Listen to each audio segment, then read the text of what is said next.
pendekatan yang sudah berlaku umum. Dan yang paling terkenal ada menggunakan pendekatan Kriging. Di kuliah berikutnya kita akan lihat apa itu Kriging.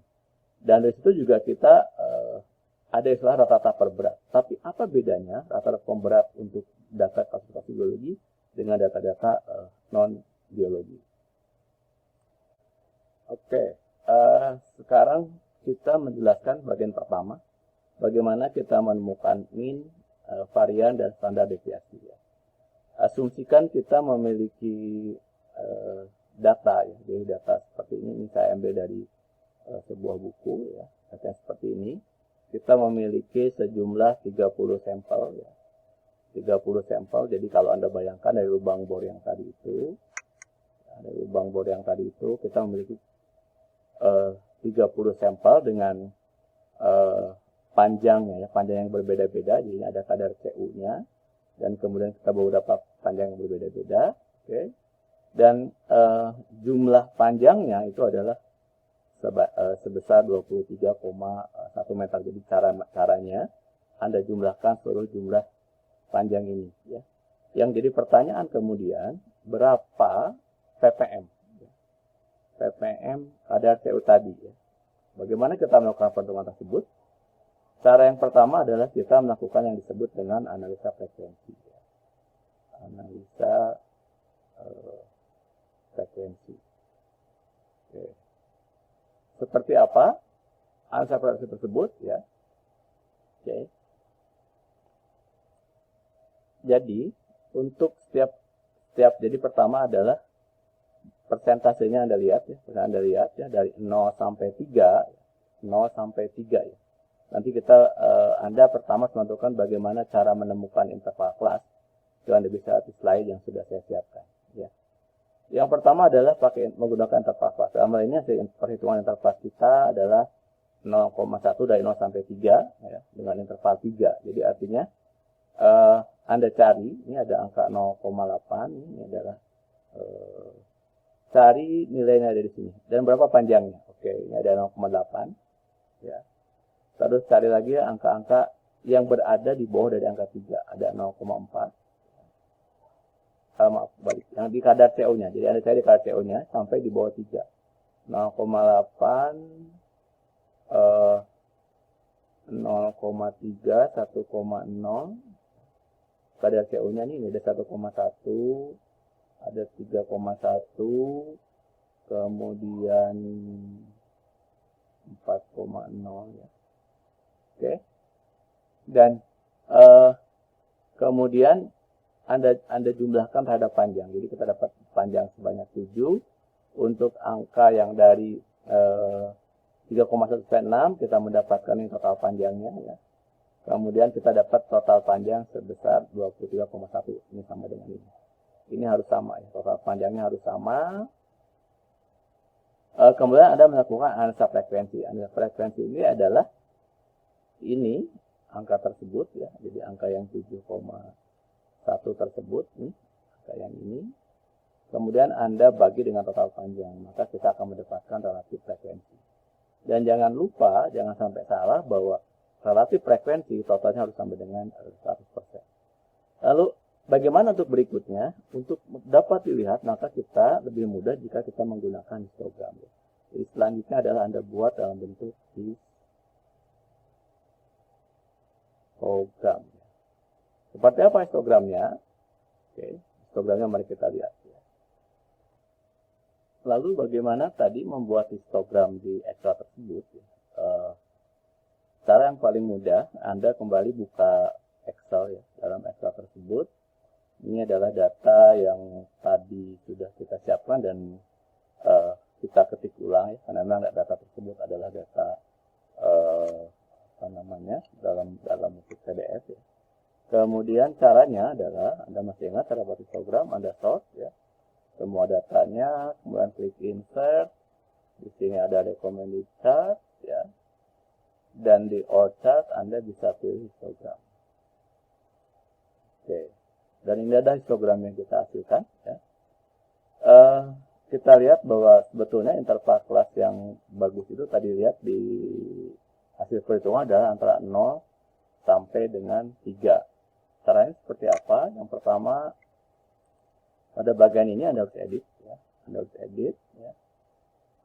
Oke, nanti keluar di sini. Pertama adalah bandwidth, itu tadi tidak, itu adalah 3, ya. 3.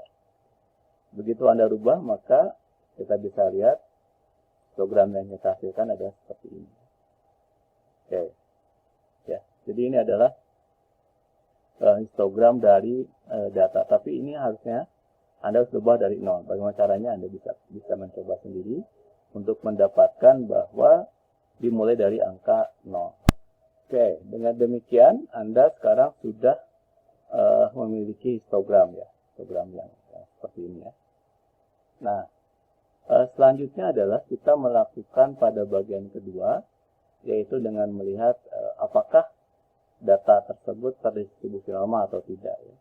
Dari gambar ini sendiri, ya, kita sudah lihat bahwa ini tidak terdistribusi normal. Anda tahu bahwa distribusi normal ada bentuknya seperti ini. Oke, jadi jelas bahwa secara umum data, sifat data pada data-data geologi itu tidak terdistribusi normal. Distribusi apakah itu? Nah, kita akan lihat berikut. Kita kembali pada tabel yang sebelumnya, ya, bahwa kita lihat ada 30 sampel. Maka kita ambil untuk yang 5 sampel pertama. Jadi 5 sampel pertama yang ini, ya. Oke. 5 sampel pertama. Kemudian kita akan melakukan perhitungan rata-rata. Dengan rata-rata biasa, maka kita akan mendapatkan data seperti ini. Dan data tersebut, ya, data ini kita melakukan disebut dengan rata-rata pemberat. Rata-rata pemberat itu artinya X bar-nya, karena kita bicara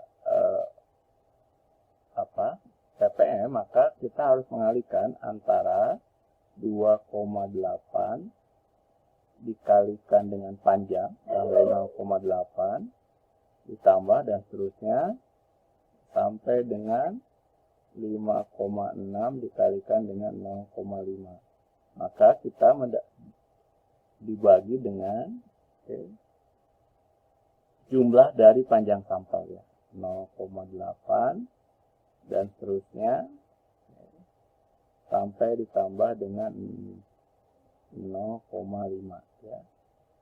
Maka kita mendapatkan X bar atau kandungan Cu dalam sampel kita tersebut adalah sebesar 4,45% Cu, ya. Oke. Dengan cara yang sama, kita lakukan proses tersebut berulang, maka kita akan mendapatkan tabel tentang keseluruhan dari data tersebut dalam bentuk seperti ini. Nah, kalau kita menggunakan nilai rata-rata yang sudah kita hitung sebelumnya, Anda lihat bisa ingat di slide ini, maka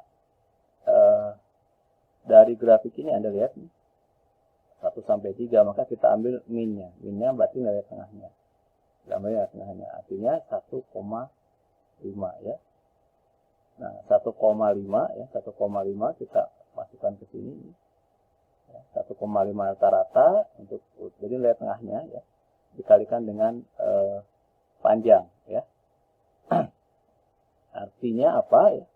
Artinya apa?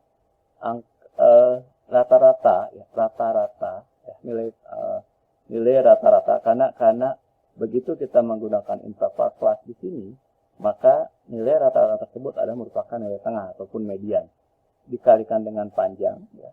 Oke, dikalikan dengan panjang, jadi ini, ya, rata-rata dikalikan dengan panjangnya, panjang sampel yang memiliki kadar 0,1 sampai 0,3, ya, dilanjutkan dengan 4,5 kalikan dengan panjang sampelnya. Jadi ini kita menggunakan yang disebut dengan X. Ini namanya XI bar, ya, XI bar dikalikan dengan frekuensinya XI. Oke. Dengan demikian, ya, kalau ditanya berapa persen kadar Cu dari panjang sampel 23,1, itu adalah dengan menggunakan persamaan yang ini, oke, persamaan yang ini yang kita gunakan, kita akan mendapatkan bahwa kadar CU-nya adalah sebesar ini. Oke. Ya, jadi dalam panjang 23,1 meter, kadar CU-nya sebesar 6,31%. Rata-rata kadar CU dari sampel yang Anda miliki, dari 30 titik sampel itu kadar CU-nya 6,31% CU-nya. Berapa banyaknya? Nah, itu tentu kita memerlukan perkalian dengan volume ya. Nah, pada bagian kedua seperti dijelaskan sebelumnya bahwa di poin 1, 2, di poin 2 itu adalah normal distribusi, dan dari histogram tadi kita melihat bahwa data kita tidak berdistribusi normal. Maka kemudian kita bisa lanjutkan ke tahapan yang ketiga.